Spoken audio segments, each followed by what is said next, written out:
So first start out with the theory in the classrooms, then we go for the simulators with the basics like starting up the engine, some basic maneuvers, and then we proceed onto real tank, training on the tactical strip and introducing some tactics and how to act during the live firing exercises and such.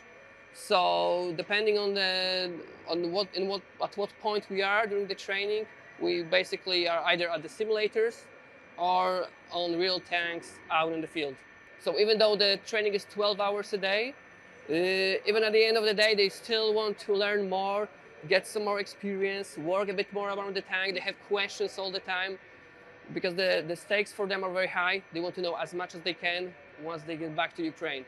We have 30 days to do this course, and typically this course runs for about 3 months in Canada, so it's definitely very condensed. However, the Ukrainians that are here have come from tank platforms already, the T-series tanks, so they already come with that knowledge of gunnery, knowledge of mechanical systems, so it really ends up being more of a conversion course, just not necessarily teaching them how to be tankers, but teaching them how to use this particular tank.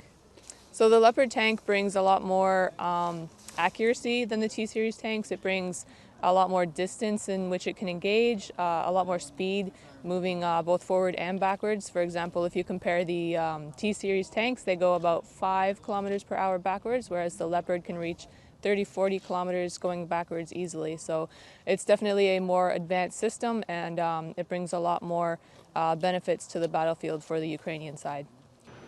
What's important, we are not alone as Polish instructors. We are having here our colleagues and experts from Norway and Canada.